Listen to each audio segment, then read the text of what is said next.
Ok, bonsoir à tous. Donc je voulais vous dire merci d'abord de votre présence, ensuite que le conseil est enregistré. Et vous pourrez accéder à la vidéo une fois que tous les conseils de quartier sont terminés sur le site de la mairie. Et si vous voulez poser des questions, il n'y a aucun souci, simplement vous levez la main de façon qu'on puisse vous passer le micro. Voilà.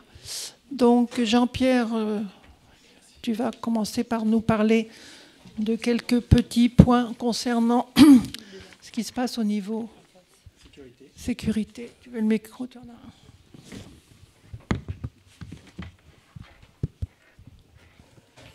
un. Allô, vous m'entendez? Oui. Alors, je suis allé en suppléant de Fanny, qui est le représentant sécurité pour le quartier Saint-Lambert. Je suis allé, donc une fois par mois, il y a une réunion au commissariat regroupant les conseillers des différents quartiers. Alors, à cette réunion, le commandant a d'abord fait une déclaration liminaire concernant le contrôle des SDF qui sont dans des tentes, en rappelant que la Cour de cassation considérait que la tente est un domicile et donc qu'ils ne peuvent pas intervenir n'importe comment. Il y a toute une procédure à respecter. Néanmoins, ils avaient procédé à 21 contrôles d'identité et 6 interpellations de personnes souvent en situation irrégulière. Et cela dans le secteur Montparnasse. Il a également été rappelé l'extension d'un arrêté sur la consommation d'alcool sur la voie publique qui est désormais étendu à la place du commerce, qui autrefois ne l'était pas. Là, désormais, c'est étendu. Alors, l'arrêté est toutefois limité dans le temps et dans l'espace. Ensuite, chaque conseiller a énuméré les points noirs de son quartier. Et bien souvent, j'ai remarqué que les forces de l'ordre étaient déjà informées et connaissaient les adresses qui étaient citées comme problématiques. Pour ma part, j'ai parlé de la casse des bancs dans le parc Saint-Lambert et on m'a répondu que des patrouilles de la police municipale sont régulièrement effectuées la nuit à l'intérieur des parcs et jardins.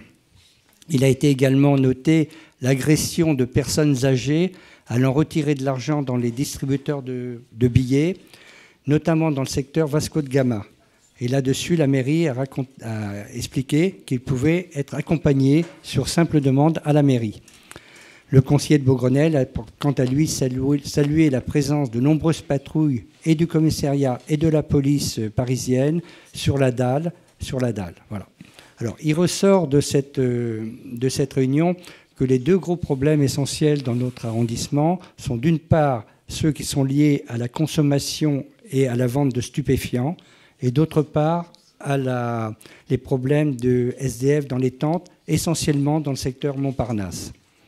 Et que le prochain sujet de préoccupation de la police, eh bien, c'est les baignades dans la Seine, dans le secteur du port de Javel, avec les risques que cela représente, c'est-à-dire de très nombreuses personnes dans la journée, et probablement après la fermeture, et également probablement la création de points de deal sur ce secteur. Donc ça va être un secteur qui va être assez surveillé. Ensuite, il y a eu une réunion le 22 mai où Fanny, titulaire, donc, est allée. Alors là, il y avait la police municipale, Paris Habitat, le groupement de parisiens interbailleurs de surveillance. Il a été procédé à de nombreuses exclusions de personnes difficiles par Paris Habitat. La police municipale, quant à elle, a procédé à 360 interventions et ont remarqué que des bandes se rejoignaient maintenant pour aller dans d'autres établissements, dans d'autres arrondissements, le 16e, le 14e et le 13e. Quant au GPIS, donc le groupement parisien interbailleurs de surveillance, eux, ils ont procédé à 125 interventions à la demande des locataires, 14 opérations conjointes avec la police municipale et quelques expulsions rue de l'Amiral Roussin et rue Bargue. Le quartier Saint-Lambert, quant à lui, a été impacté au niveau des bancs cassés, on l'a déjà dit, et des bacs renversés. Et la PIL a déposé plainte contre X parce que malheureusement, cela a un coût. Voilà, merci. Merci Jean-Pierre. Donc, je vais vous donner quelques informations suite à une réunion concernant le bruit à laquelle était notre conseillère titulaire Edwige Ridel. Donc, concernant les transports en commun, les nuisances qui existent actuellement, au niveau du RERC, les bruits de crissement et de claquement sur les rails au passage des trains, il s'agit d'un problème d'architecture, il n'y a pas de solution dans les médias. La ligne 10, bruit de chariot de maintenance la nuit En fin de compte, c'est une zone d'essai du nouveau matériel, donc activité de nuit. La ligne 6, même bruit et alarme qui se déclenchent parfois le soir. La vitesse a été réduite sur certaines portions pour limiter le bruit. Ensuite, pour toutes les autres lignes de métro en juillet prochain, mise en place de la gestion à distance qui permettra notamment de répondre aux alarmes lorsqu'il n'y a pas de personnel en station. Quant au bus, les klaxons à la gare Montparnasse, les voies qui leur sont réservées sont encombrées par les taxis. Du coup, ils essayent de sortir des voies, mais ils ont du mal quelquefois du fait. Et du coup, ils se permettent de klaxonner, ce qui est un petit peu ennuyeux pour les riverains. La RATP organise des visites industrielles avec conférenciers dans les coulisses du métro. Ensuite, concernant les chantiers, terrasses éphémères et établissements de nuit, alors les nuisances chantier Montparnasse, front de Seine, beaucoup marteaux plusieurs fois jusqu'à 21h30, déchargement d'engins de nuit, avertisseurs de recul des véhicules, bruit divers d'engins de chantier, etc. La police effectue des contrôles, notamment des étrangers sans titre, s'assure du respect de la réglementation et effectue la confiscation des objets à l'origine du bruit. Quant aux nuisances des terrasses éphémères et des établissements de nuit, surtout à Montparnasse, il y a un problème qui semble relativement réglé. Par contre, port de Javel, il y a beaucoup de bruit dans les établissements sur Seine et notamment la retransmission des mâches, les bateaux qui font escale et sont bruyants.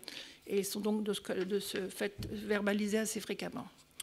Voilà. Quant à la circulation routière, bruit généré par les bus de ramassage scolaire, ceux des touristes, stationnement à moteur en marche qui sont un petit peu ennuyeux pour les riverains toujours, les ambulances qui prennent effectivement toute la rue Le Courbe.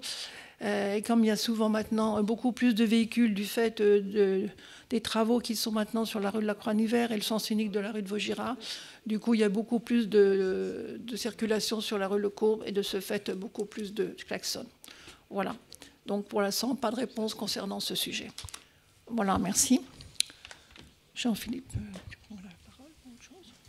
Vous faites la présentation de la Croix. Oui, attends. On libère. Je peux poser une question. Juste, on a parlé des tentes à Montparnasse, mais le long du périphérique, c'est des campements. Ça fait partie de qui, le Porte de Vanves, le campement le long du périphérique, Porte de Vanves? La mairie de Paris, le périphérique. Ah, mais c'est sur le côté, c'est en rentrant sur le périphérique, c'est la mairie de Paris. Le périphérique et les côtés du périphérique, c'est l'emprise de la ville de Paris. Donc c'est le même sujet. C'est la même problématique.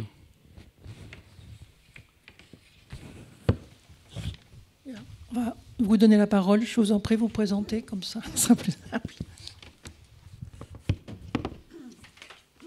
Bonsoir, vous m'entendez bien? Oui. Antoine Chestonnet, donc, je travaille à la direction de la voirie et des déplacements.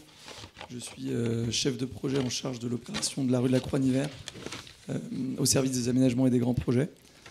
Donc, je vais vous faire un rappel un peu rapide sur le principe du projet avant de vous dérouler un petit peu l'évolution du chantier en ce moment et dans les mois à venir.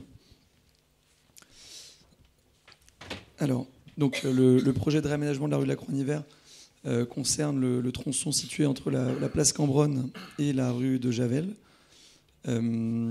avec donc 3 grands objectifs, donc, qui sont d'améliorer le confort et la sécurité des piétons, de végétaliser la rue en privilégiant la plantation d'arbres et la création d'un aménagement cyclable. Pour concilier tous ces objectifs,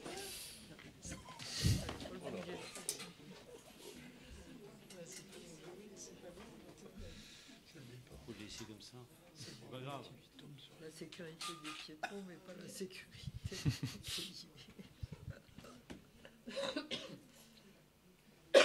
Est-ce que vous voyez bien? Je pense que c'est peut-être un peu mieux comme ça. Donc pour concilier ces objectifs, il a été nécessaire de mettre la rue à sens unique, donc en direction de la place Cambronne, donc du sud vers le nord.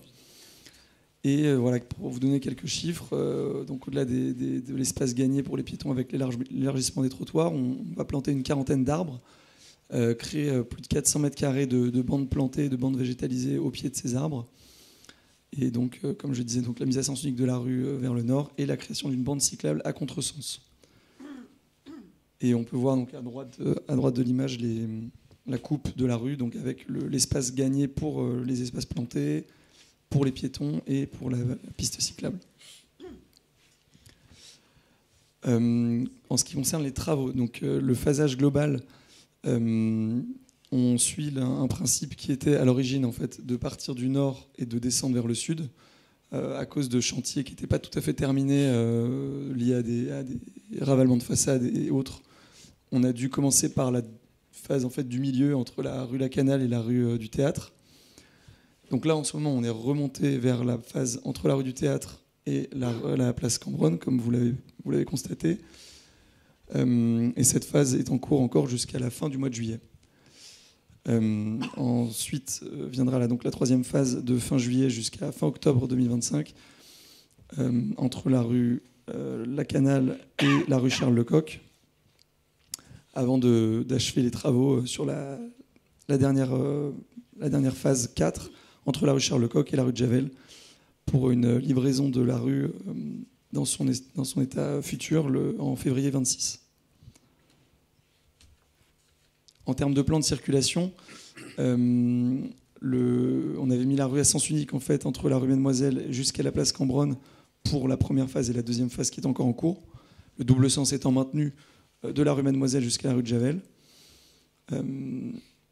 Et à partir de la fin du mois de juillet, on aura une mise à sens unique de tout le tronçon, comme dans l'état futur, entre la rue de Javel et la place Cambronne.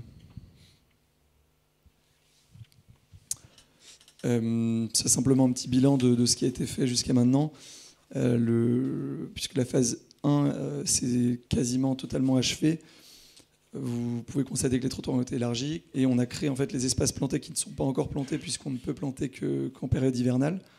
Donc il y a néanmoins, je crois, 1 ou 2 arbres qui ont déjà été plantés, mais quelques aléas qui font qu'on n'a pas tout à fait fini cette zone-là. On peut voir ici donc la chaussée recalibrée, donc avec la largeur pour une voie de circulation et une piste cyclable à contresens. Les zones qui seront bientôt plantées d'arbres et d'arbustes au pied des arbres, donc au niveau de la rue du Théâtre et de la Poste. J'ai oublié de préciser, mais à l'été, normalement, on plantera ce qu'on appelle une prairie fleurie, donc c'est un petit parterre de fleurs en fait pour occuper l'espace et pour rendre tout ça plus agréable d'ici les plantations de l'hiver prochain.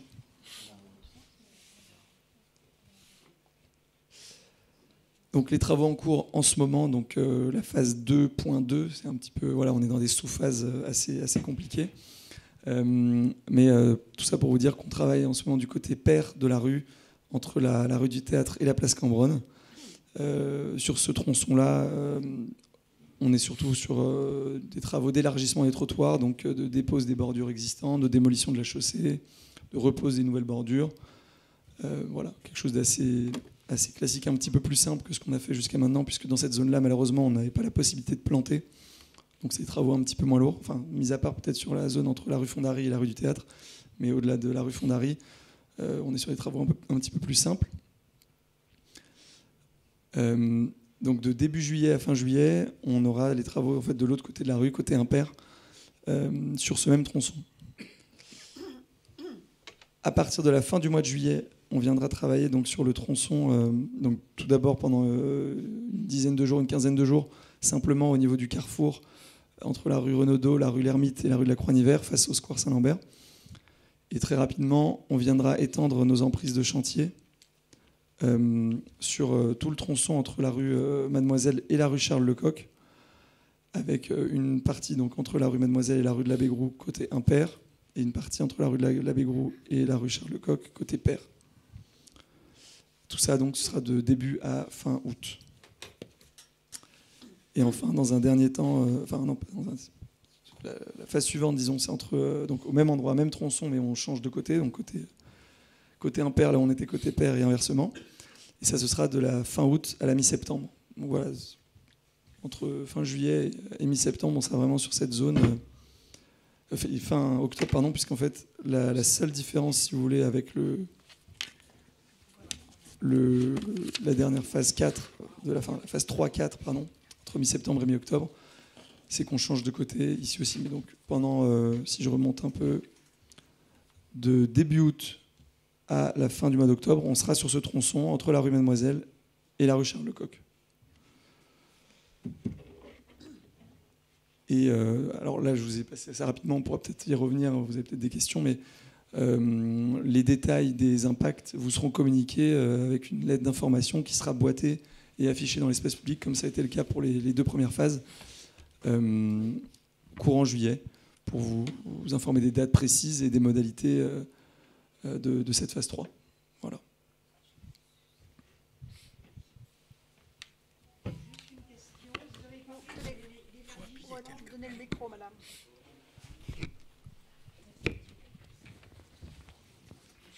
Vous avez parlé de l'élargissement des trottoirs.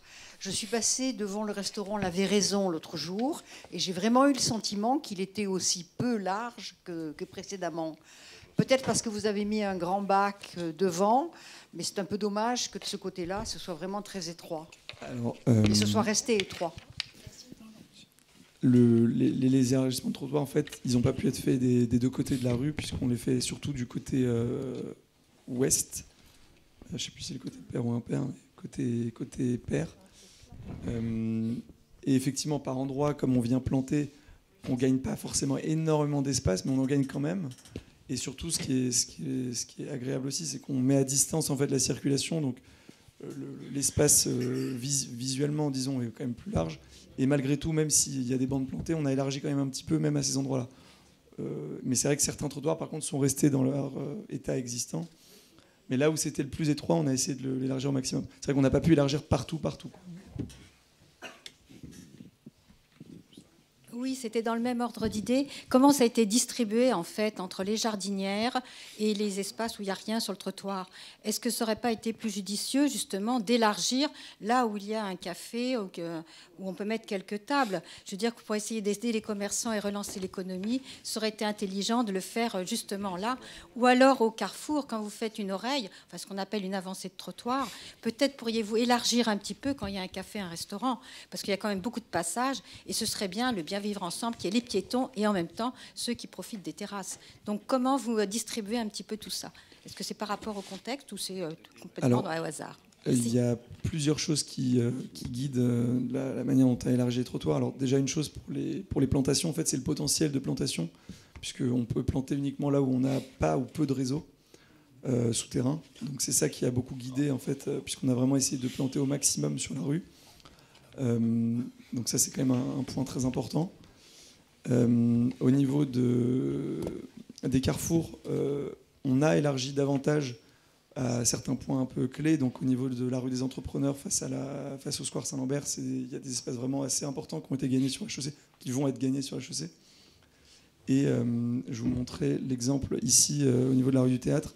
Pareil, on a réduit la longueur des traversées piétonnes, on a élargi quand même autant qu'on pouvait les trottoirs à cet endroit-là. Maintenant, au niveau des cafés, ça, je laisse peut-être la mairie répondre. Peut-être que les élus ont un avis là-dessus, mais sur la question de prioriser les terrasses sur les piétons, c'est un débat assez récurrent. Alors, je ne sais pas exactement quelle était la volonté de la mairie du 15e sur ce point-là, mais je sais que souvent, on n'élargit pas forcément trop au niveau des terrasses, parce que c'est là où les restaurateurs, du coup, vont profiter de l'espace et occuper et laisser finalement moins d'espace aux piétons. Après, c'est un débat, ça dépend de comment se comportent les restaurateurs, etc. Mais... Comment ? Au niveau de la mairie de Paris, c'est décidé, c'est au niveau... Alors, c'est un projet qui a été largement construit par la mairie du 15e arrondissement, avec la mairie centrale. Après, moi, je représente les services, donc je n'ai pas...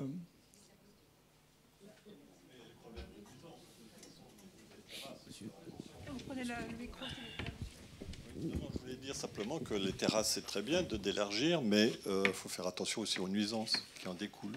Oui, c'est exactement ça. C'est que c'est un problème de la mairie. Si je peux dire un mot sur ce sujet des terrasses, bon, c'est très bien, hein, les terrasses. Ça fait plaisir à tout le monde. Mais fondamentalement, on a énormément de courriers, de mails et de réclamations, y compris la police municipale, sur les nuisances que procurent les terrasses, été comme hiver. Quand vous habitez au premier étage d'un immeuble qui a un café, un bistrot ou un restaurant, c'est juste un enfer. Alors, on ne peut pas empêcher non plus Paris de se métamorphoser avec de nouveaux modes de vie. Mais il faut aussi respecter ceux qui ont encore envie de se reposer, de dormir la nuit. Et vraiment, quand on a une terrasse, quand on a un café ou un restaurant en dessous de chez soi, c'est juste un enfer. Les gens, en plus, les propriétaires ne peuvent plus louer les appartements. Les propriétaires n'arrivent plus à vendre leur appartement quand ils ont besoin de le vendre. Donc, notre souci, nous, mairie du 15e, c'est non pas d'interdire les terrasses, parce que vous avez qu'à regarder, il y en a partout quand même. C'est juste de trouver un juste milieu entre les terrasses, le respect des habitants et des riverains et de ceux qui ont envie de dormir, et puis de faire des terrasses à des endroits où il y a le moins de nuisances possible. Par exemple, je veux citer comme exemple le café-restaurant L'Armorique. Excusez-moi, oui, je perds l'Armorique, c'est mon côté breton qui revient. Bon, il est sur la placette, ce que j'appelle la placette Paclet ou la placette Léon Séché. Bon, il y a, même à cet endroit-là, les gens au-dessus se plaignent. Alors qu'ils font attention et que c'est une véritable animation de quartier. Ça devient un endroit sympathique, alors que ceux qui s'en souviennent ici, il y a 10 ans, quand on a parlé de la rue Léon Séché, je pense que j'ai dû me prendre des tomates pourries dans la figure. On m'a insulté, on m'a dit c'est de la folie, c'est n'importe quoi. Zelda le sait, puisqu'on avait essayé de faire quelque chose ensemble sur ce sujet. Mais bon, c'est quand même une réussite, les rues calmes, les rues apaisées. Bon, voilà. Donc, ce que je veux dire, c'est pas pour éterniser le débat, mais il faut juste, on essaie de trouver un équilibre entre la tranquillité, la quiétude des riverains, des habitants, et l'obligation que l'on a, qui est celle de transformer un peu Paris et de rendre Paris, comme toutes les villes internationales. Quand vous allez dans toutes les villes européennes, que ce soit Amsterdam, Londres, Rome ou bien d'autres, voilà, la vie est dans la rue. La vie est beaucoup dans la rue. Parfois un peu trop.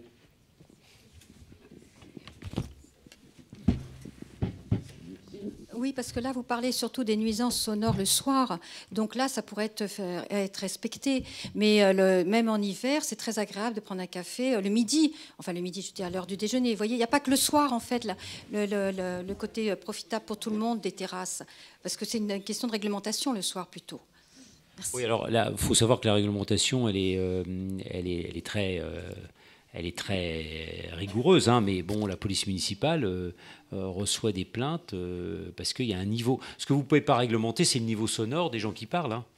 Vous ne pouvez pas leur dire de parler à mi-voix, et puis en plus, ils fument. Alors maintenant, les gens qui sont au premier et au deuxième étage, ils ouvrent leurs fenêtres et puis ils ont toutes les odeurs des cigarettes, parce que si vous avez 50 personnes en dessous de chez vous qui fument, les odeurs remontent. Enfin, ce qu'on essaye de faire, et j'y pense, c'est aussi de faire en sorte que les poussettes, les personnes à mobilité réduite, puissent aussi passer. Parce que si on fait des trop grandes terrasses, il n'y a plus de place pour les piétons et les personnes en mobilité réduite, poussettes, fauteuils roulants, personnes marchant avec des cannes, personnes âgées, etc. Donc c'est très complexe, c'est pas simple.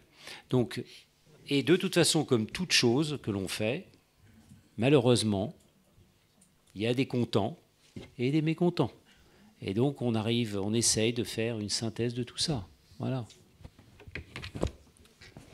Moi, je voudrais savoir, au point de vue véhicule, je ne parle pas des vélos, des piétons, pendant les travaux, est-ce qu'il y a une circulation qui sera encore un tout petit peu possible pour les véhicules ?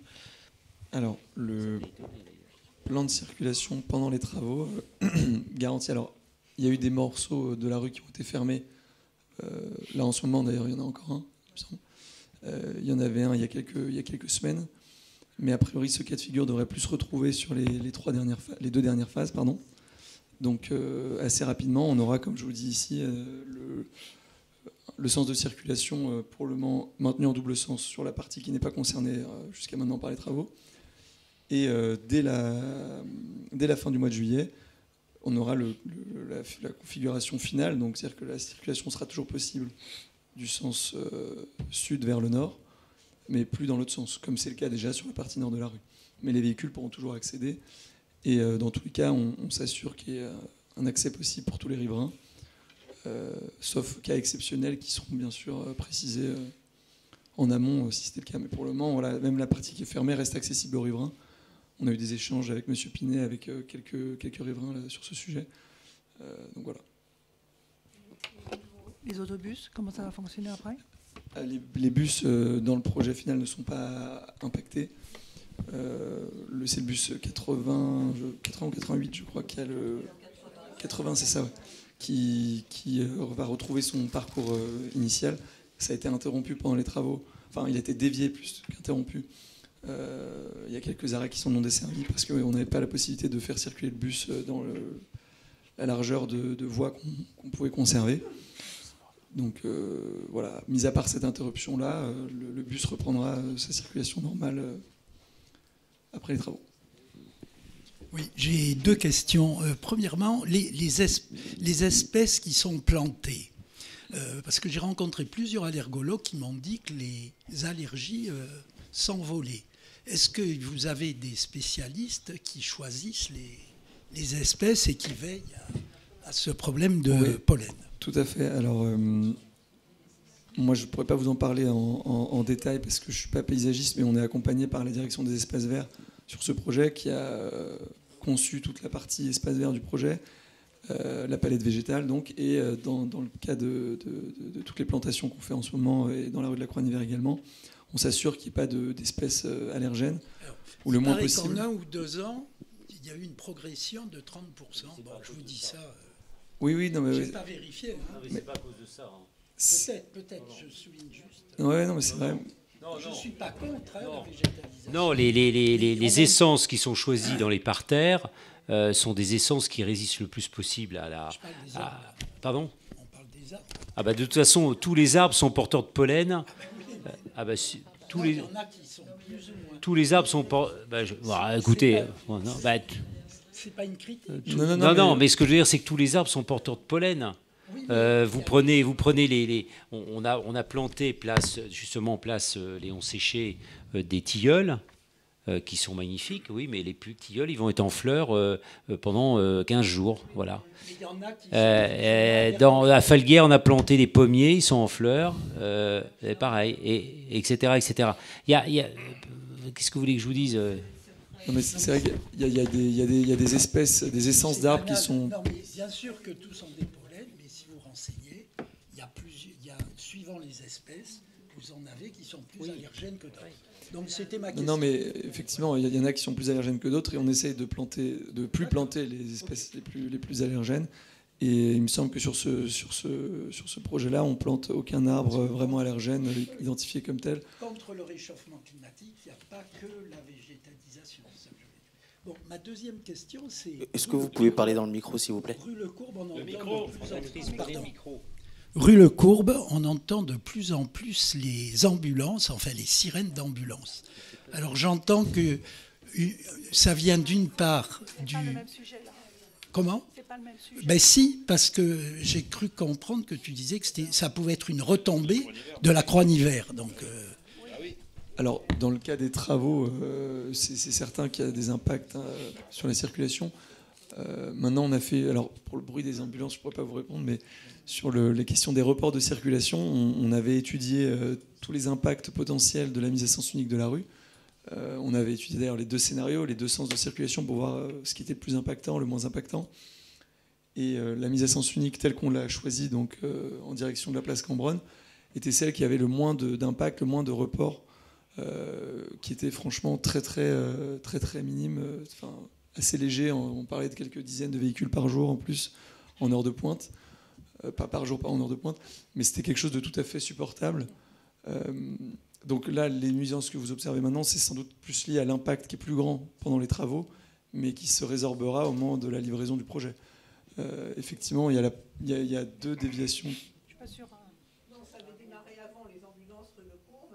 C'est lié au fait que comme par endroit, il n'y a pas suffisamment de place, dès que vous avez un camion de livraison, une voiture poubelle, etc., les ambulances, pour arriver à passer, faut bien qu'elles klaxonnent, mais ça me choque pas. Hein. C'est sauver des êtres humains, donc ça me paraît bien quand même.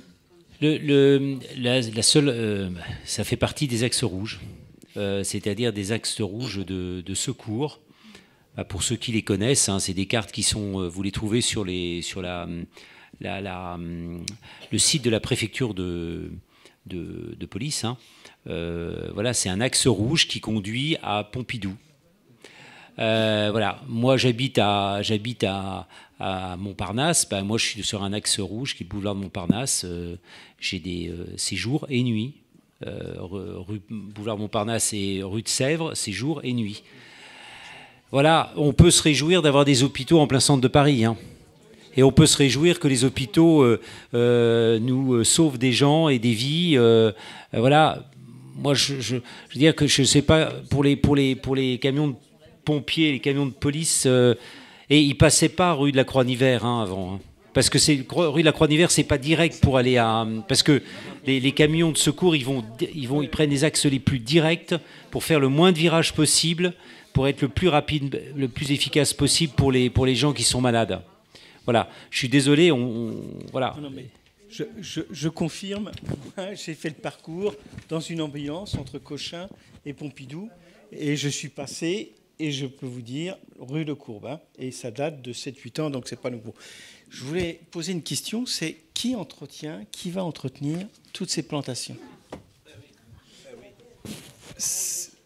Alors, pour la question de l'arrosage, on met en place de l'arrosage automatique, ce qui fait qu'on aura des plantes qui seront continuellement arrosées, enfin continuellement aux périodes de sécheresse, en été, etc. Donc il n'y aura pas de sujet à ce niveau-là.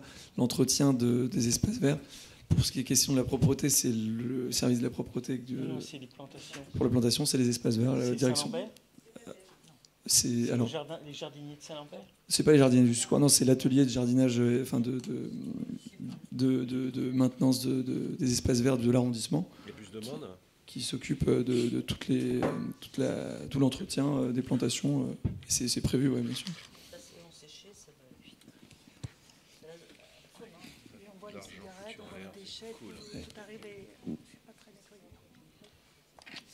Oui, juste deux questions. Est-ce qu'on pourra avoir ces slides, diapositives, oui, sur le site de la mairie? Est-ce qu'elles seront visibles ou pas? Parce que à ce moment-là, on prend des photos. Parce que dans un autre conseil de quartier, à la fin, on nous dit « Ah ben non, vous ne les verrez pas ». C'est concernant Suzanne Langlais. Non, mais tout ça a été parfaitement transparent. Si vous voulez, moi je vous le passe. Hein, vous me donnez votre adresse mail. D'accord. Je ne sais pas si ce sera sur l'adresse. C'est ça. Ah si, on me dit dans le fond, le spécialiste me dit que ce sera sur le site de la mairie. Alors, okay, donc parfait, juste un petit délai entre le moment où on publie et entre la réunion ce soir et le moment où on publie, il y a un petit délai, mais ce sera sur le site de la mairie. Hein. D'accord, parce que c'est public. C'est parfaitement tout ce qu'on vous dit est parfaitement transparent. Hein, c'est des documents officiels. Hein. D'accord. Et l'autre chose, est-ce qu'on pourrait revenir sur le carrefour de la Croix-Niver, Auguste d'Orchin et Liouville? Voilà. D'accord. Il y a un poste là, c'est ça? D'accord. Donc, et est-ce que maintenant on pourrait venir sur le carrefour Javel, Croix-Niver, c'est-à-dire de l'autre côté, au bout? Oui, alors j'ai pas tous les plans. Ça, c'était une image d'illustration. J'ai pas tous les plans là, sur cet ordinateur. Parce qu'en fait, on a un peu la même configuration des deux côtés. Et donc, du côté de Javel, vous avez la Croix-Niver qui donne, le frère Morane qui donne dans la Croix-Niver, et vous avez aussi Javel qui donne dans la Croix-Niver. Vous avez à peu près le même genre de configuration. Et là, vous avez fait un rétrécissement des deux côtés, normal. Mais pourquoi vous ne le faites pas de l'autre côté, c'est-à-dire la rue des Frères Morane, qui a une très grande traversée piétonne, que l'on demande le raccourcissement depuis plus de 5 ans? Ah, parce que donc, vous avez déjà assisté à des réunions, vous savez qu'on ferme un barreau à ce carrefour-là, c'est ça que vous dites? Oui, on nous a dit que ce serait des travaux complémentaires, mais on ne comprend pas pourquoi, parce qu'apparemment, là, vous le faites de ce côté-là, pourquoi de l'autre côté, vous ne le faites pas aussi? Alors, en fait, ce qu'on fait sur le carrefour avec la rue de Javel, je vais essayer de vous l'expliquer sans l'image, mais c'est vraiment sur la rue de la Croix-Niver, le petit barreau, qui est, quand on descend la rue vers la rue de Javel, c'est le barreau qui est en face à droite, quoi. C'est pas derrière, c'est pas au niveau de la rue des Frères Morane. Là, on touche pas à cette rue. Et là, on vient fermer en fait le barreau et raccrocher l'îlot existant qui est triangulaire côté façade. Là, on vient planter et on vient effectivement créer une placette. Voilà, tout à fait. Parce qu'on est sur la rue de la Croix-Niver. La rue des Frères Morane, elle fait l'objet, je ne sais plus si les travaux sont déjà finis, d'un aménagement par la section territoriale de voirie. dans le cadre de la procédure Embellir votre quartier. Et ce projet-là n'incluait pas effectivement le rétrécissement le rétrécissement de la traversée piétonne. Comme ça ne fait pas partie du périmètre de notre projet, on ne le fait pas non plus dans le cadre du projet de la rue de la Croix-en-Hiver. Maintenant, je ne sais pas si c'est quelque chose qui est prévu, mais c'est des travaux en plus oui, qui n'avaient je pas comprends. été Et simplement, la rue des Frères Morane, elle donnait dans la rue de la Croix-en-Hiver, un petit peu comme là. Vous voyez, oui. Donc à partir du moment, là vraiment vous l'avez barré parce que maintenant il va y avoir une placette, mais avant elle donnait bien exactement ce que vous avez comme schéma. Oui, je comprends. Vous voyez, en fait, donc il n'y a pas une cohérence, quoi. Vous le faites d'un côté, vous le faites pas de l'autre, parce qu'il y a vraiment une très très grande traversée piétonne, quoi. Donc c'était juste pour en tenir compte, quoi. Oui, non, mais je comprends, mais c'est vrai que notre périmètre de oui. l'opération n'allait pas jusque là, et donc malheureusement je peux pas vous. C'est pas assez large, c'est sûr, on peut pas le faire. Sinon, c'est branché sur le trottoir. C'est un parallélisme qui était difficile parce que c'est pas les mêmes rues avec pas les mêmes largeurs. Et je pense, on a étudié le sujet, hein, mais c'était pas, on pouvait pas faire le parallélisme parce qu'il n'y avait pas assez de place. Ou alors il fallait gratter sur les trottoirs. C'était pas possible. Sinon on l'aurait fait évidemment. C'est une place, hein. C'est la place du Comte Vénessin, en fait. Donc c'est très très large d'un côté, et de l'autre côté c'est étroit, mais il y a une très grande traversée piétonne. Donc comme ça, voilà. Mais bon, c'est à voir peut-être dans la dernière phase, peut-être que vous allez revoir la copie dans la dernière phase. Voilà. Donc c'est au niveau de Javel, Croix-en-Hiver. C'est le bout du bout, quoi, en fait. Voilà, merci. Ça fait plus partie du projet, là, on s'arrête à cet endroit. Là, on est hors projet. On avait réfléchi à ce projet, mais on est hors projet. C'est-à-dire qu'on a des enveloppes budgétaires. Là, déjà, il y en a pour combien de millions d'euros ? Pour 6,5 millions d'euros. Vous voyez ? Oui, donc, on est obligé, alors avec 10 milliards de déficit, on y va mollo quand même. Donc, ça se fait par tronçon. Donc, la suite, j'espère qu'il sera faite sur le prochain mandat. Mais pour l'instant, on s'est arrêté. Oui, il y aura un prochain mandat, soit avec nous, soit avec d'autres. Mais enfin, il y aura un projet mandat. Donc, la seule chose, c'est qu'on ne sait pas s'il y aura la fois prochaine des finances suffisamment importantes pour pouvoir continuer. En tous les cas, on est allé jusqu'au bout de ce qu'on pouvait faire en fonction de l'enveloppe budgétaire que l'on a. Et quand on voit qu'on a quand même dépensé 6,5 millions sur une partie qui fait combien, 500 mètres de long, 1,1 km. Donc vous voyez, c'est quand même pas mal. Bon, voilà. Je sais, on pourrait se satisfaire, mais on n'est jamais satisfait. C'est un philosophe très connu. Il s'appelle Jean. Merci beaucoup.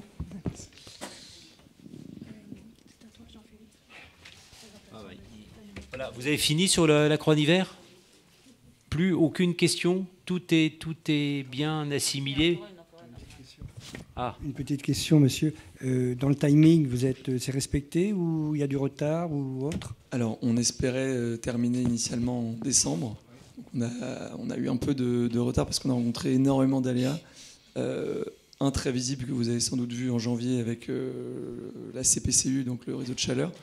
Mais beaucoup d'autres avec la CPCU moins visible, mais tout aussi embêtant. Et donc, pour éviter de nouveaux accidents, ça nous a obligés à remodeler à nombreuses reprises notre planning. Donc, on navigue avec les aléas, comme souvent sur les chantiers. Et là, on en accumule pas mal. Donc, c'est vrai que pour le moment, on a un petit peu dû repousser jusqu'en février. Mais voilà, c'est la date que je peux vous donner aujourd'hui. Voilà, fini sur la Croix-en-Hiver. Une dernière question, toute petite, mais vraiment petite. Hein. C'est à titre préventif, lorsque vous faites des travaux avec une emprise sur le trottoir, de prévoir automatiquement une rampe d'accès pour les PMR. Parce qu'il y a quelques jours encore, il y a eu des travaux du côté du 141 rue de la Croix-en-Hiver, et ils n'avaient rien prévu. Et ils m'ont dit non, on n'a rien apporté dans le camion. Donc finalement, ils ont bidouillé, ils ont mis 2 plaques de métal. Donc là, ce serait bien même que ce soit prévu automatiquement dans le camion dès le matin, quand vous savez que vous allez faire une emprise sur le trottoir pour le passage des PMR. Alors, en général, dans 141, c'était pas nos travaux, mais oui, c'était Enedis, exact. Oui, voilà. Mais en général, voilà. Alors, ils sont censés le faire. Hein, c'est de leur responsabilité. Nous, c'est de la nôtre également. Bon. Et on le prévoit hein, quand on crée un passage piéton provisoire. On prévoit. Alors, c'est pas aussi confortable qu'une rampe habituelle, mais on prévoit toujours une petite rampe en enrobé. Donc, en tout cas, si c'est pas le cas sur le chantier de la Croix-Hiver, dites-le nous et on le fera faire. Mais là, c'était pas de notre ressort du coup. Voilà. Vous pouvez aussi envoyer votre curriculum vitae à la direction de la voirie pour être conseil de la voirie sur toutes vos questions pertinentes. Mais elles étaient intéressantes. En tous les cas, je vous remercie parce que ça contribuait à purger le débat et avoir une vision un peu plus claire de ce projet dont on parle quand même dans ce conseil de quartier depuis bientôt plus de 3 ans. Donc voilà. Donc écoutez, merci pour vos questions, merci à tous pour vos questions. Merci Monsieur Chastenay pour cette intervention. On vous fera revenir certainement avant la fin de l'année pour un bilan, un autre bilan, un autre point, peut-être au mois d'octobre si le conseil de quartier en décide. Alors, moi, ça va être très court, hein, mais ça m'avait été demandé, ça nous avait été demandé, pas à moi, mais aux membres du conseil de quartier, de faire une petite présentation des animations de la mairie pour les 2-3 mois qui viennent. Donc, vous avez en fait à peu près tout qui se déroule sous vos yeux. Donc, il y a la fête de la jeunesse. Alors, tout ça étant principalement sur le parvis de la mairie, hein. Il y a donc le samedi 14 juin la fête de la jeunesse avec évidemment des animations pour ceux qui y vont eux-mêmes ou avec leurs enfants ou petits-enfants. Ils savent que voilà, c'est une animation très fréquentée. Il y a beaucoup de monde. Voilà, donc voilà, il y a des jeux, il y a des activités sportives, il y a des pop-corn, barbe à papa, bref. Il y a tout ce qu'il faut. Donc, deuxième rendez-vous, c'est le dimanche 15 juin et le dimanche 6 juillet, de 12h à 19h à la mairie du 15e. Donc, c'est ce qu'on appelle les dimanches du sport ou donc régulièrement, donc on fait cette manifestation. Il faut savoir qu'on est le seul arrondissement de Paris à le faire. Et à chaque fois qu'on l'a fait, ça a vraiment rencontré un très grand succès. Donc après, c'est principalement des sports de ballon, sports de balle ou de raquette, les sports inclusifs, les sports de tir, les activités ludiques et les activités de bien-être. Donc voilà, c'est aussi... pourquoi on refait tous ces événements, c'est parce qu'à chaque fois, on a du monde. Hein. Alors, il y a une autre manifestation qui s'appelle Jeux Innove.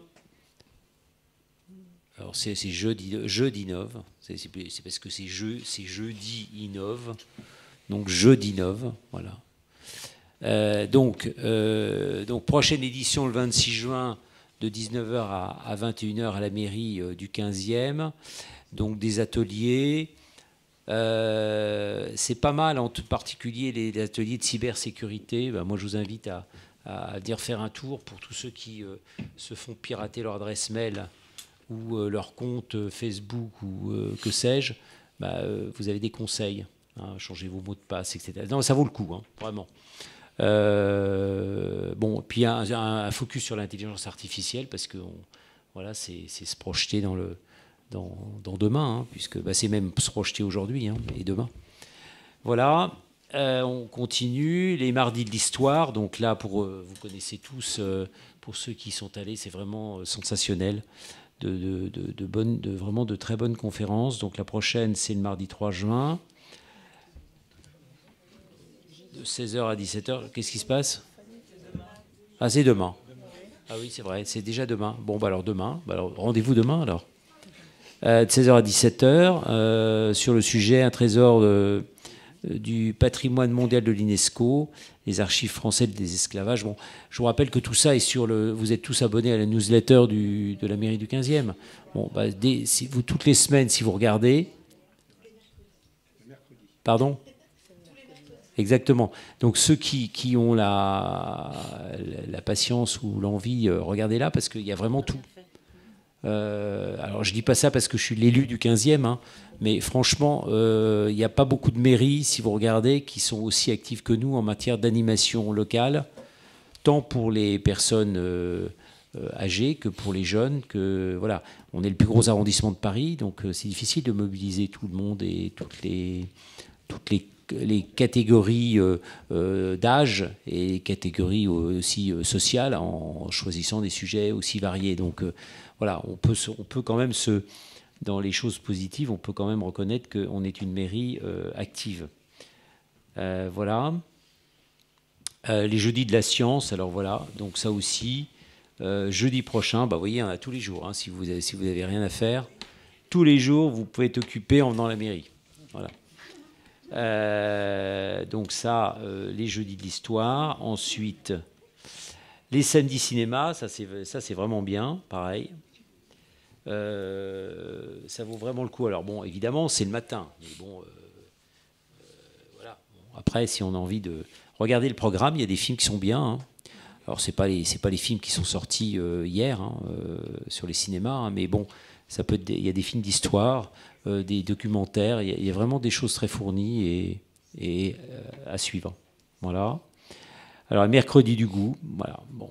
Alors, tout ce qui tourne autour de la façon dont on mange, ce qu'on met dans notre assiette, etc. On a beaucoup de questions hein, sur ces sujets-là.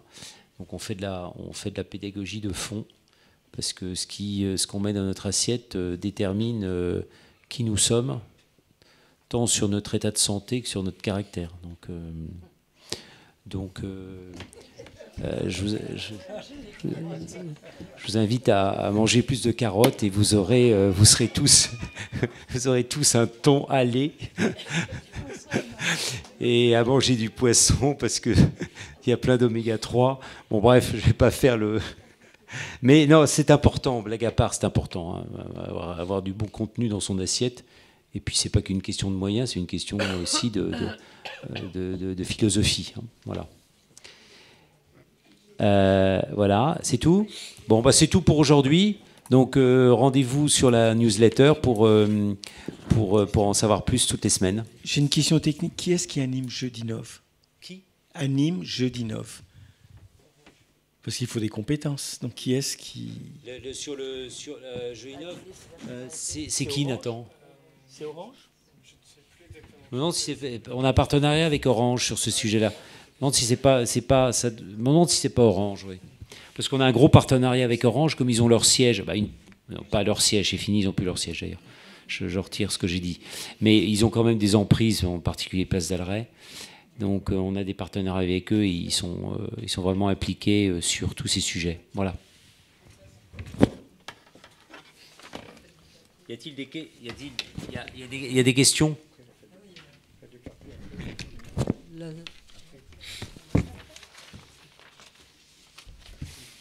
Voilà.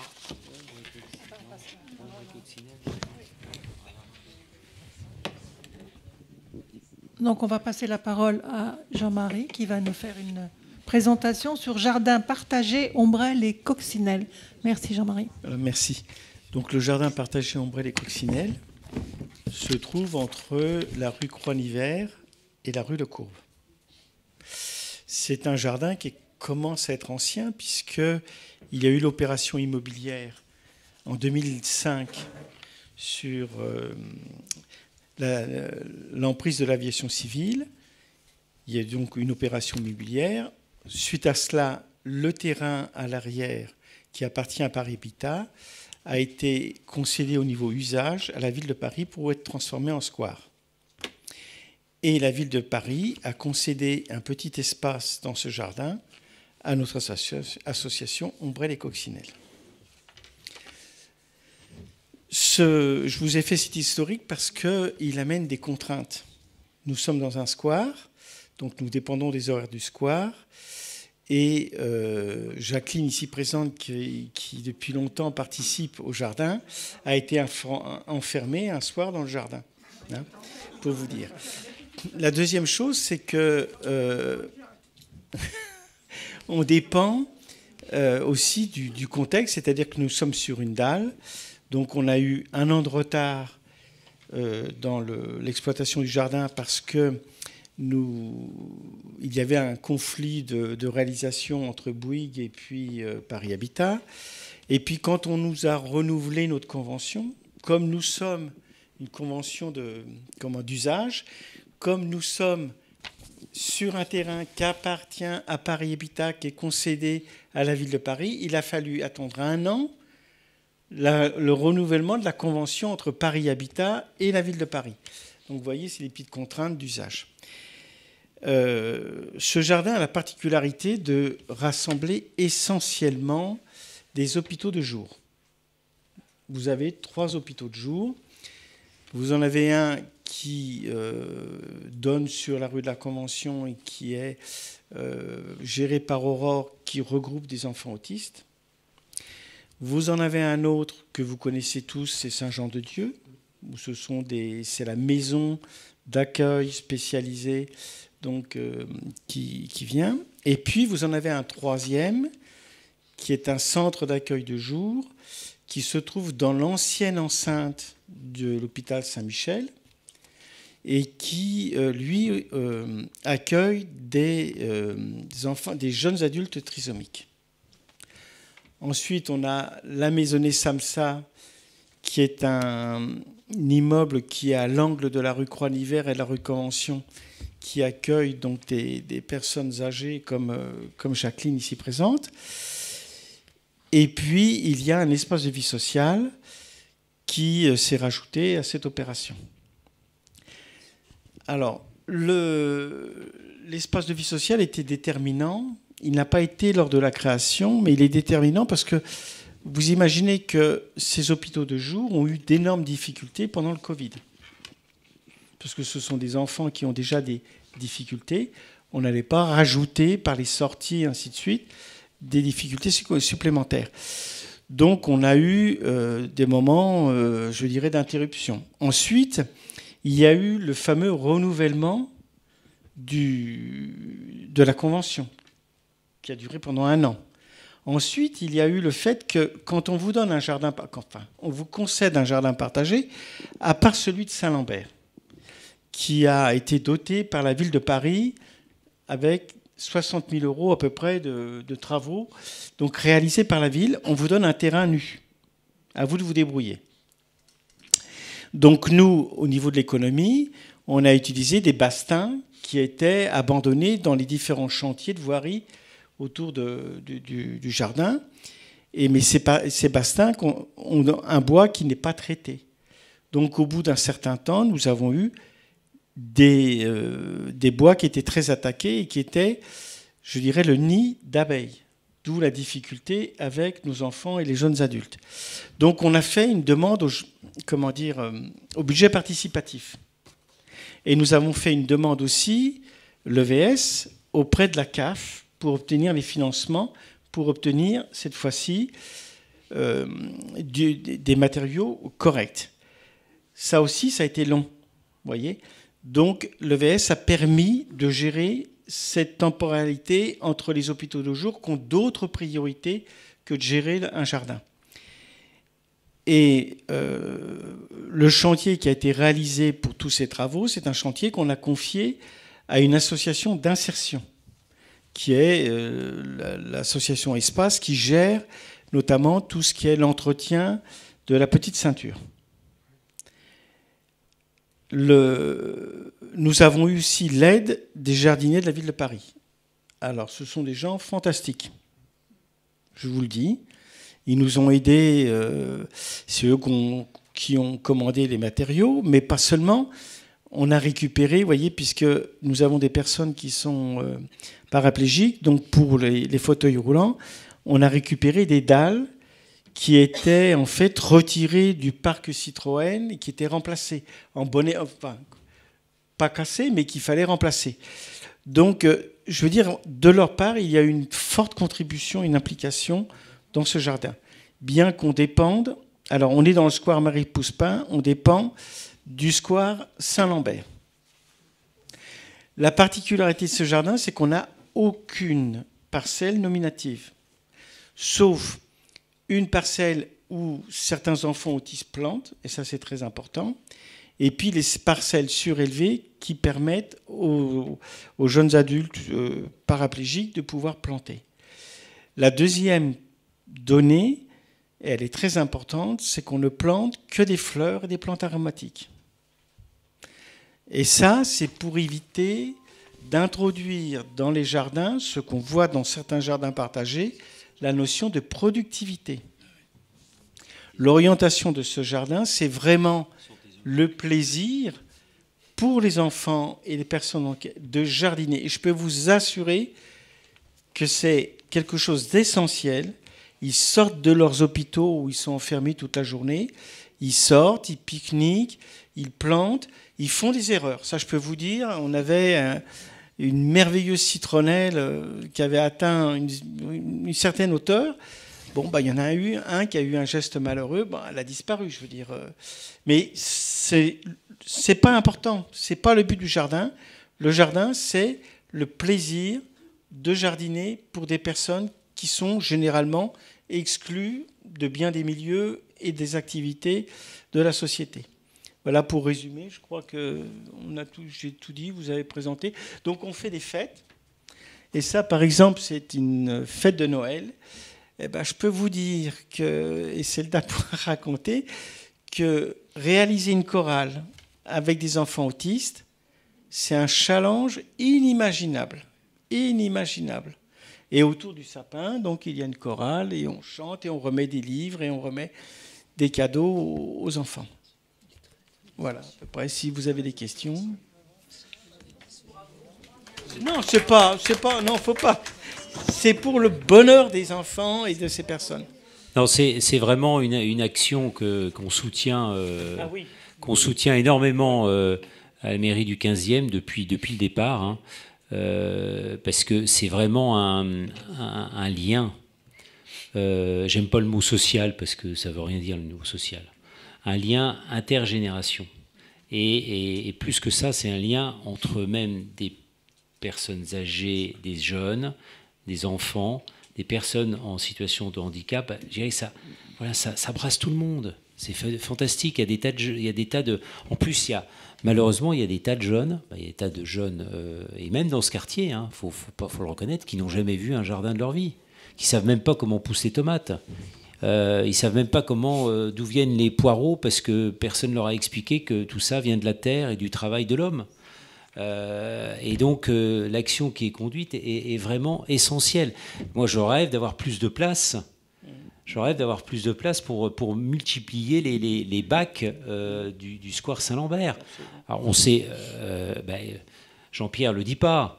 Mais Selda pourra le dire si elle veut, mais on s'est battu, mais vous n'imaginez pas, parce qu'on était en site protégé et qu'on était devant les petits oursons, là, pour ceux qui s'en souviennent. Là. Et on a eu des problèmes infernaux pour essayer de mener à bien cette opération, parce qu'on voulait en pirater cette opération sous prétexte qu'il y avait des petits oursons devant qui étaient classés comme le reste du jardin. Alors que ce genre de bac, on devrait en mettre tout autour du jardin. Voilà. Et effectivement, l'aide de la mairie, elle a été constante. Je vais vous donner 2 anecdotes. Je vous ai dit qu'on avait 1 an de retard dû au conflit de réalisation entre le constructeur et Paris Habitat. Vous imaginez qu'un an, laisser un jardin 1 an en jachère, on avait des herbes, mais de la hauteur des tables. Donc, pour supprimer toutes ces mauvaises herbes, on n'allait pas passer des heures et des heures. C'est la mairie, on a des photos, hein, c'est la mairie qui nous a donné les moquettes du village de Noël, de la place du Parvis. Et on a répandu sur tout le jardin cette moquette, de sorte qu'il n'y avait plus de photosynthèse, et puis les asticots ont rongé, ainsi de suite. Deuxième chose, on est en mitoyen avec le jardin d'enfants. Eh bien, ce sont les brandes là, qui sont au pied des sapins de Noël, plutôt que les jeter. C'est la mairie du 15e qui nous les a donnés pour qu'on constitue une clôture. Donc vraiment, on travaille complètement en accord, et même avec le soutien de la mairie d'arrondissement, pour justement maintenir ce jardin en activité et d'utiliser tout le potentiel possible. Voilà. Et je remercie. Je pense que, sans prolonger le débat, voilà, ça fait partie de la vie locale. Alors c'est très compliqué de monter des... C'est facile pour ceux qui ont des racines provinciales. Il y a de belles expériences en province. Donc c'est toujours plus facile de le faire en province, dans une petite ville de 40 000 habitants. Mais sachez qu'on a déployé des trésors de patience et de détermination pour en arriver là. Et moi, vraiment, et Philippe Goujon ne cesse de le répéter, on voudrait pouvoir en faire un peu plus. Mais on manque de place. Et il y a de la générosité. Nous avons récupéré des plantes. Vous vous souvenez, quand à l'Institut du monde arabe, il y avait un jardin exotique, je ne sais pas si vous vous souvenez, qui était sur une réalisation en pente. On a récupéré des plantes qui étaient, quand l'avenue Foch, je crois, ou Hoche, avait été transformée, quand la place de République aussi. Et là, dernièrement, l'Institut Curie nous a donné les jonquilles. Tout ce qu'ils n'avaient pas pu distribuer, ils nous appellent, ils nous disent « je vous donne des jonquilles ». Donc il y a vraiment un esprit de solidarité à Paris. C'est réconfortant, je peux vous le dire.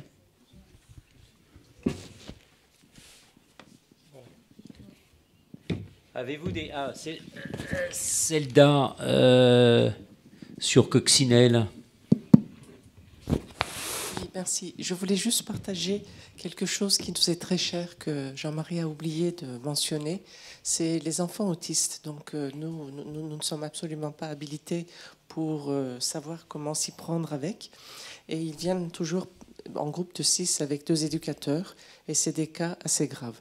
Et ces enfants autistes qui déjeunent à l'hôpital du jour, il leur faut toujours servir la même disposition et couleur des repas.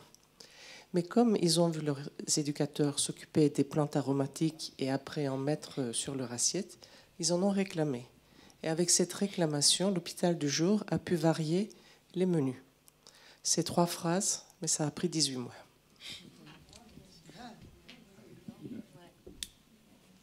Merci. Merci. Est-ce qu'il y a des témoignages? On va plutôt parler de témoignages que de questions, parce que c'est... Je ne sais pas s'il y a beaucoup de questions sur un sujet qui est aussi évident pour nous tous, mais y a-t-il des témoignages dans la salle de gens qui sont allés dans les 2 squares en question Oui, Jacqueline. Si, allez, Jacqueline, un petit mot. Allez. Si. Jacqueline, un petit mot, allez. Je vais vous dire, les ballons, ils lancent des ballons dans le jardin partagé, il y a les fleurs, il y a tout. Eh bien, ils n'écoutent pas. Alors, je le dis au gardien, le gardien leur dit, mais ils n'écoutent pas non plus. Alors, c'est pas marrant, hein. Alors, il faut mettre une... C'est bien, Jacqueline, de faire la police un peu, heureusement. Heureusement que vous êtes là. Je vais tout le temps au jardin, toujours. Heureusement qu'il y a des gens fidèles comme vous et motivés. Et puis ça pousse bien. J'entretiens bien le jardin, j'arrose tout. Demain matin, on va arroser le jardin partagé. Ça va être bien. Ouais.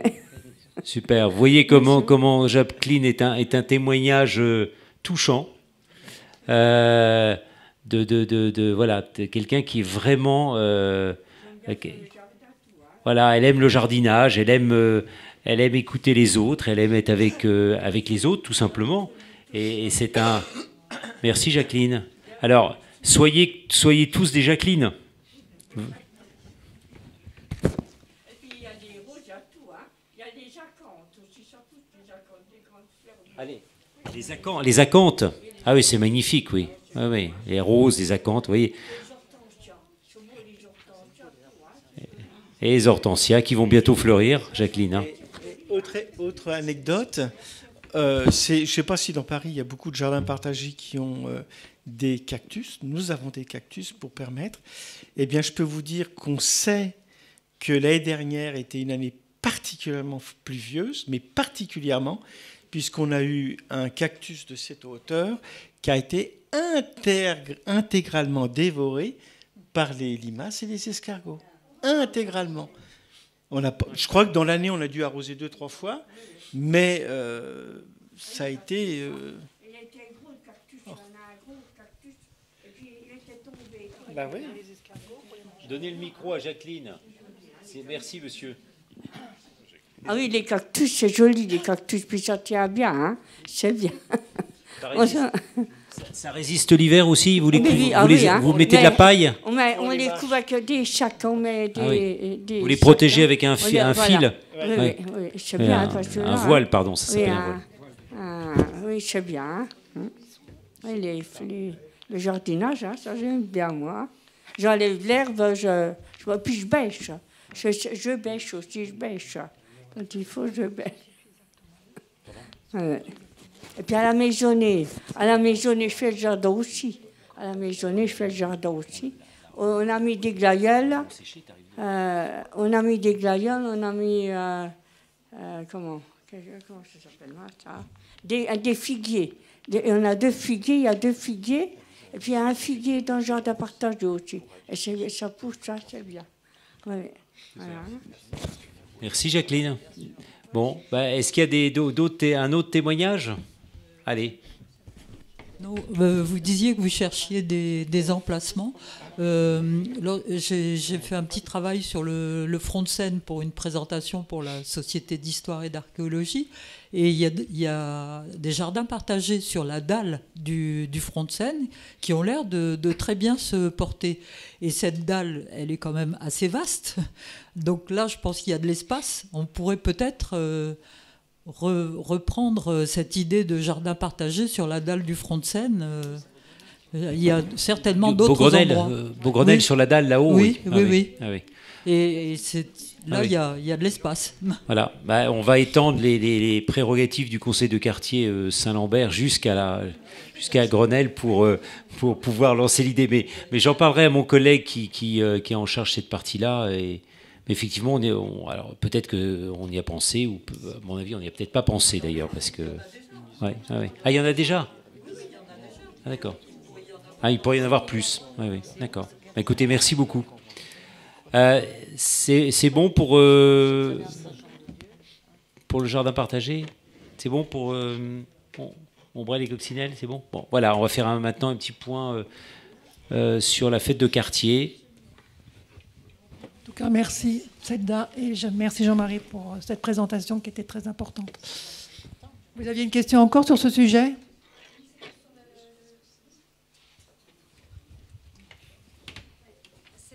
C'était sur le square Saint-Lambert, parce que vous en avez parlé, et que ça fait partie aussi de ce conseil. C'était pour dire bravo aux jardiniers cette année, parce qu'on a l'impression qu'ils vont nous redonner les pelouses. Parce que ce qu'ils ont fait sur le côté, en fait, ils ont rajouté. Et comme il dit, c'est de la déco, ça va partir. Donc ça n'empiète pas la pelouse. Donc c'est ça qui est formidable. Donc on va retrouver une belle pelouse. Et on ne peut pas en dire autant de tous les squares. Si vous allez au square Violet, la pelouse principale est entièrement prise par la biodiversité. Donc ma question était, qui décide un petit peu? Est-ce que c'est la mairie de Paris ou la mairie du 15e qui décide que ce square, les pelouses seront ouvertes et dans un autre square, les pelouses seront fermées pour les petites fleurs ou pour les coquelicots? Alors c'est complètement sous l'autorité du maire de l'arrondissement. Donc on choisit ce que l'on veut faire des pelouses. Bon, après, on constate quand même que la pelouse du square Saint-Lambert est une pelouse qui est aimée, appréciée. D'ailleurs, elle est pleine. Et d'ailleurs, à telle enseigne, elle est tellement pleine qu'à la fin de la saison, elle est souvent en très mauvais état, ce qui est normal. Bon. Elle est plutôt laissée propre le soir. Je veux dire que là, on se rapproche des Anglais. On se rapproche des Anglais sur l'usage des pelouses. Mais ce qui manque, c'est effectivement la qualité du gazon. Et moi, j'ai toujours dit aux jardiniers, on devrait prendre des gazons plus anglais, parce que les Anglais, tous ceux qui connaissent l'Angleterre, tous ceux qui ne connaissent Londres, toutes les pelouses sont accessibles. Et elles ne sont pas pour autant détruites, parce que le gazon est d'une qualité différente. Là, on choisit des gazons qui sont un peu moins rustiques, voilà, un peu moins résistants. Mais on va s'améliorer sur ce point-là parce qu'on s'aperçoit quand même que voilà, les pelouses, on ne peut pas toutes les transformer en parterre, on ne peut pas toutes les transformer en bac pour des jardins partagés. Il faut laisser de l'espace aussi pour que tout le monde puisse être heureux, en particulier dans le square Saint-Lambert. On a quand même une chance extraordinaire d'avoir ce square, indépendamment du fait qu'il est bousillé par des sauvages. Je pense au banc. Mais bon, on est quand même tous contents d'avoir ce poumon de verdure. Oui, surtout que les heures de fermeture vont rallonger. C'est très agréable de faire des petits pique-niques. Ça fait partie de la vie de quartier et de la convivialité. Et dommage que le square Violet, c'est complètement râpé et que les familles, c'est désolant pour les familles. Donc la grande pelouse principale, comment c'est possible d'avoir une idée pareille, de supprimer une grande pelouse comme ça? Merci. Transition sur le square Saint-Lambert, fête de quartier. Puisque nous parlons du square Saint-Lambert. Vous vouliez poser une question ?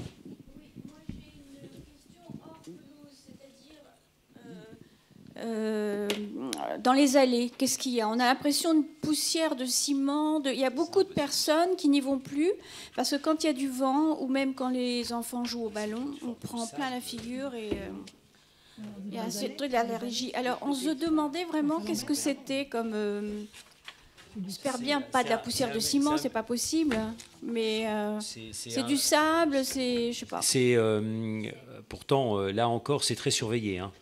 À la fois sur la qualité du revêtement, pour éviter que ce soit dangereux pour enfin en particulier les enfants qui mettent ça dans la bouche, c'est pour éviter que ça tâche, ça salisse, etc. Donc c'est des revêtements qui sont sérieux, certifiés, etc. Le problème c'est que voilà, dès que ça sèche, un coup de vent et ça promène.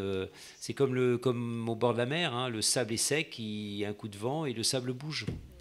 On ne peut pas tout avoir.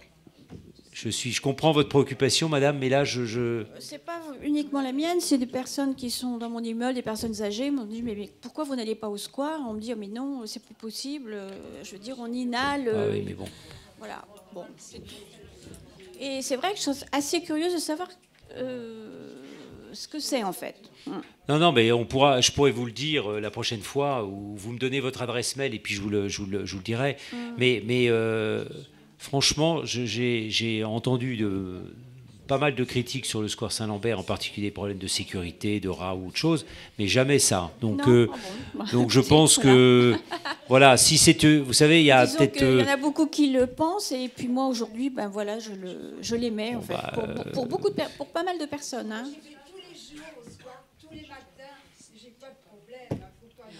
Disons que c'est pas vraiment un problème. Faut mettre des chaussures claires, dit la présidente du conseil de quartier.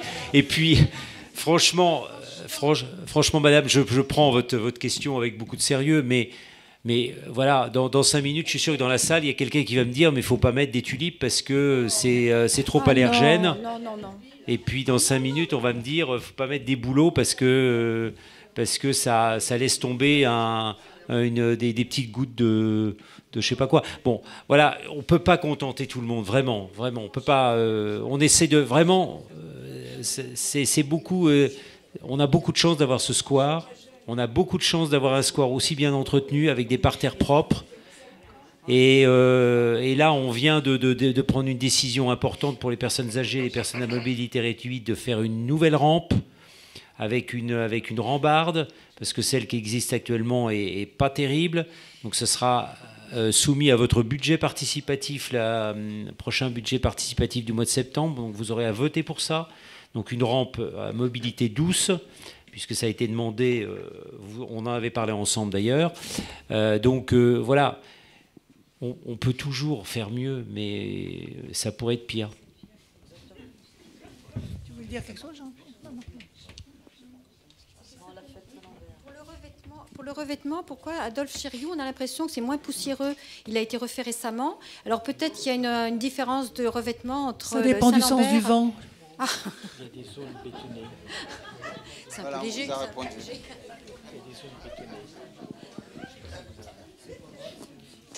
Excusez-moi.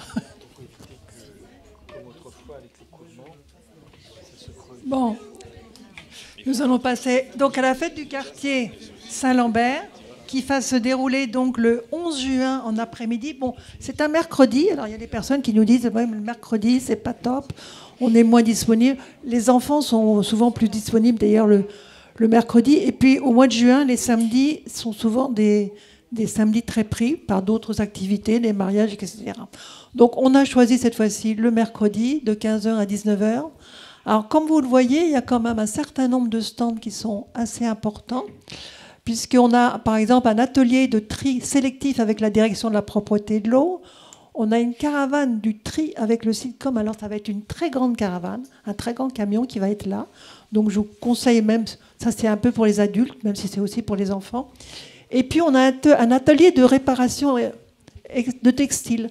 C'est quelque chose qui est nouveau. Alors, l'avantage, c'est qu'on a pris 2-3 sujets concernant ce qui va se passer pour le textile. Une réparation de boutons, par exemple, ou une réparation d'un fond de jean. Mais par contre, si vous avez des objets, donc vous ne savez pas comment faire la réparation, vous les amenez ce jour-là, et la personne qui a ce stand-là vous montrera comment effectuer cette réparation. Donc, ce n'est pas simplement ce qui va être présenté, mais vous pouvez aussi vous-même apporter vos effets et pouvoir les réparer. On vous expliquera comment ça va se passer. Voilà, donc c'est un stand qui peut être très, très intéressant. Et en plus, si vous passez à 3 stands, normalement, vous prendrez un petit ticket, vous aurez droit à une crêpe, ce qui est quand même toujours sympathique. Voilà, donc en plus, bon, il y a quand même des stands pour les enfants, puisqu'on va avoir une pêche au canard, on aura des balades à poney. Donc, et puis, si les espaces verts ont suffisamment de plantes, eh ben, on aura effectivement un atelier de rempotage. Donc, c'est sympa de repartir avec une petite plante qu'on a rempotée chez soi. Et puis, s'il n'y a pas trop de vent et pas trop de pluie, ben, on arrive à les conserver pendant l'été. Voilà. Donc, si vous avez des questions, surtout, n'hésitez pas. On est à votre disposition.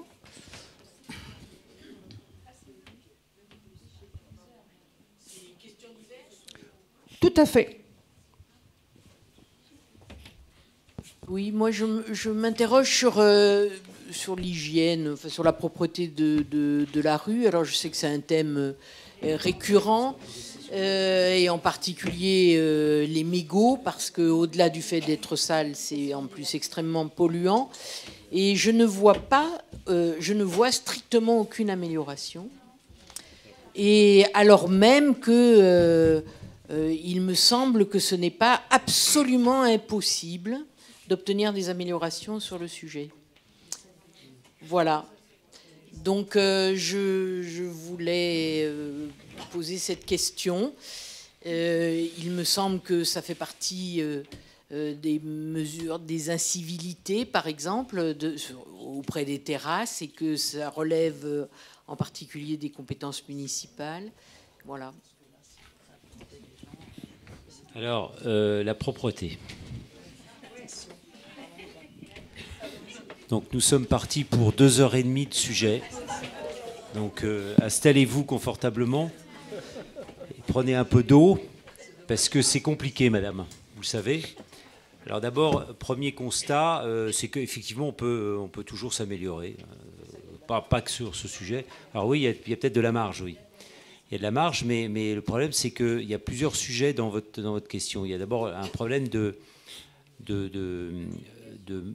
problème d'effectifs. C'est-à-dire qu'on n'a pas assez d'agents de propreté pour couvrir un arrondissement aussi important que le 15e arrondissement. Donc il y a un problème d'effectifs par rapport à d'autres... Si, madame. Alors, j'allais en parler.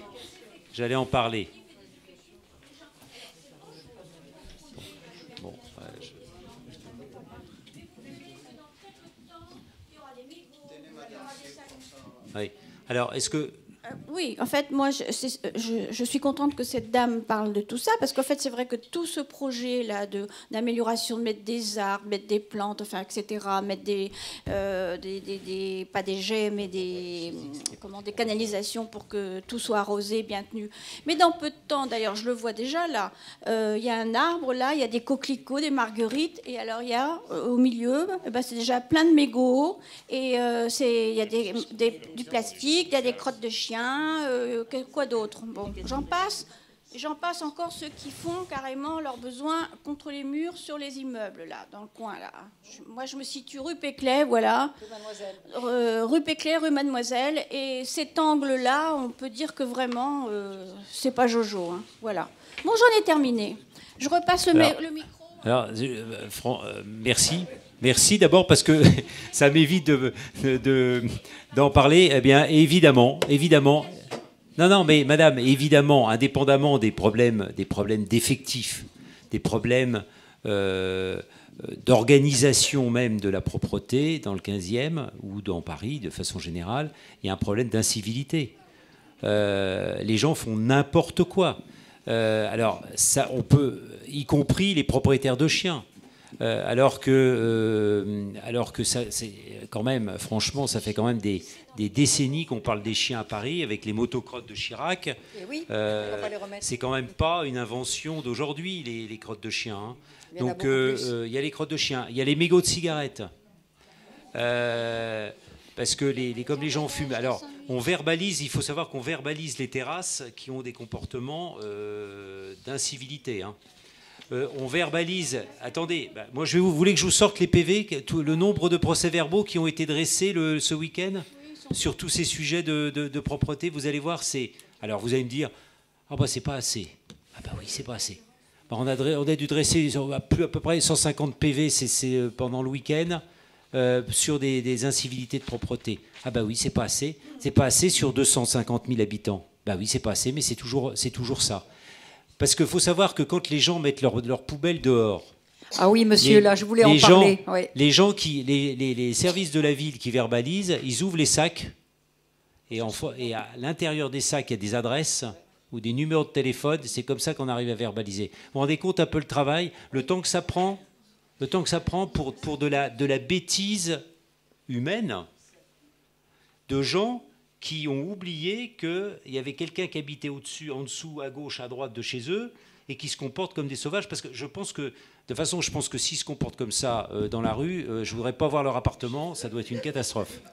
Et puis par ailleurs, ce sont des gens qui sont fondamentalement très égoïstes, parce qu'ils pensent qu'à eux, donc ils balancent le truc devant, en se disant, de toute façon, soit quelqu'un le ramassera, soit quand je repasserai, ce sera parti. Eh bien non, c'est pas comme ça qu'on vit dans la cité. Quand on veut vivre à Paris, quand on veut vivre dans un système collectif, on se comporte intelligemment et avec un comportement respectueux vis-à-vis des autres. Dans ce cas-là, si on n'a pas ce comportement-là, on va vivre dans le fin fond du Larzac, dans sa ferme, où il n'y a personne à côté, et on n'embête personne. Non, quand on vit à Paris, il faut respecter les autres. Et ça, c'est un problème de respect, mais global. On peut prendre surtout... Il n'y a pas que la propreté. Donc ce que je veux dire, c'est un problème d'incivisme. Voilà, donc ça c'est le sujet fondamental de la propreté. On a sur l'enlèvement des encombrants. Il y a un site qui marche très bien, sauf que les gens, on leur dit de sortir leurs affaires entre 13h et 15h. Bah évidemment, au lieu de prendre un autre créneau le soir, non, ils balancent ça sur le trottoir à 9h en partant travailler, puis à 13h ça a été éventré.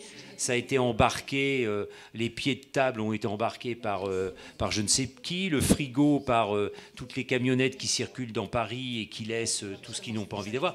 C'est ça aussi la vie. Hein. Moi, je peux vous la raconter, la vie d'élus, ce qu'on voit tous les jours sur la voie publique. C'est terrifiant. C'est terrifiant. Donc il y a un problème. Il y a certainement un problème de moyens. Nous on réclame plus de moyens.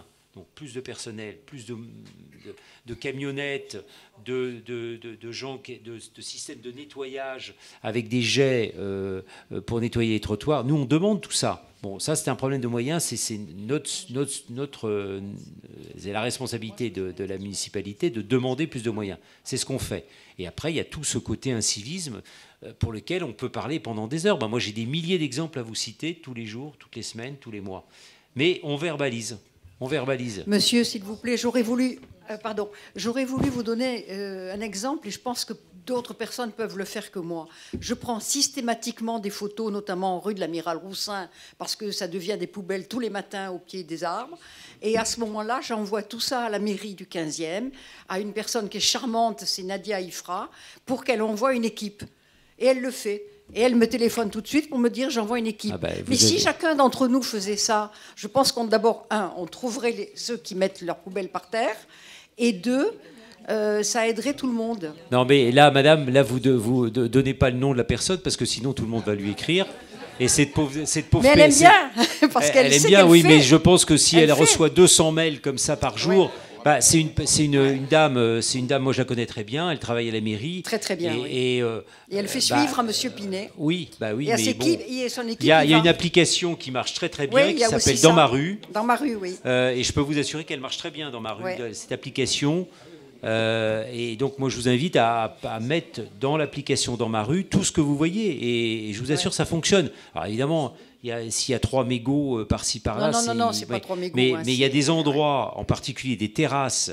Moi, j'ai des gens qui, à la fermeture des terrasses vers soit 22h, soit minuit, ça dépend, ou 11h, ça dépend quelle est la réglementation à cet endroit-là, qui m'envoient des caniveaux bourrés de mégots. Eh ben là, on verbalise le lendemain matin le restaurateur ou le cafetier parce qu'il a une obligation de laisser les lieux propres, non seulement de laisser les lieux propres, mais de mettre aussi des cendriers ou des pots avec du sable dedans dans lesquels les jeunes, parce que c'est principalement des jeunes, balancent leurs cigarettes. Mais ça, c'est aussi de l'incivisme.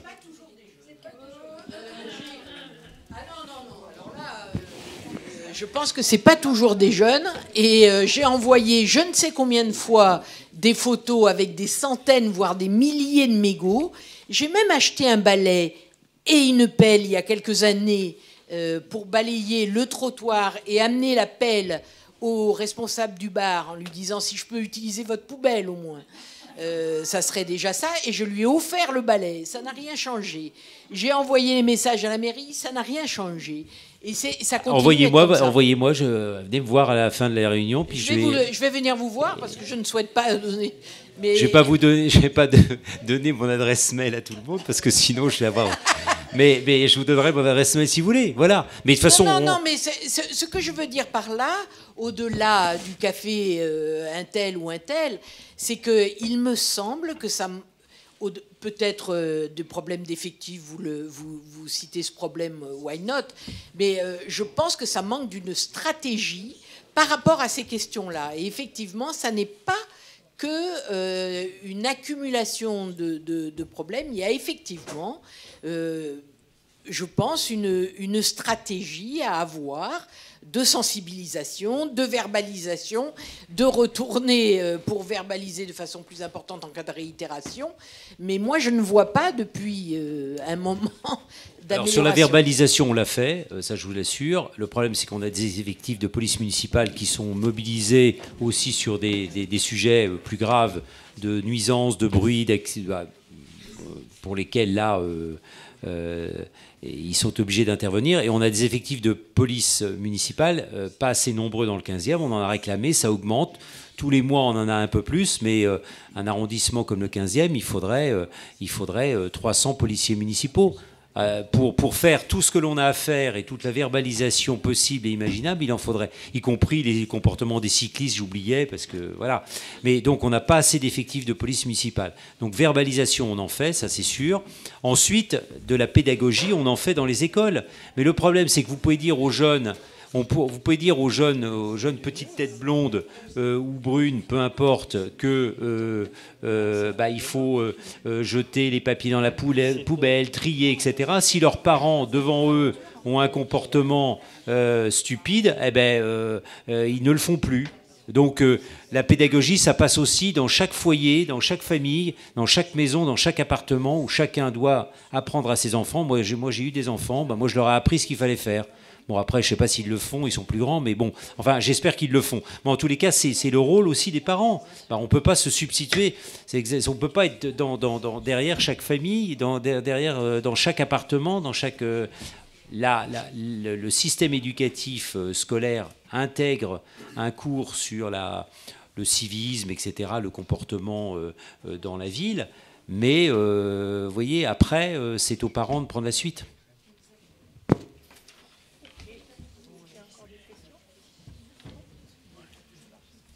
Alors, je sais que vous n'êtes pas satisfaite de la réponse que je vous ai faite. Voilà. Mais alors, dites-moi quelle réponse j'aurais dû faire.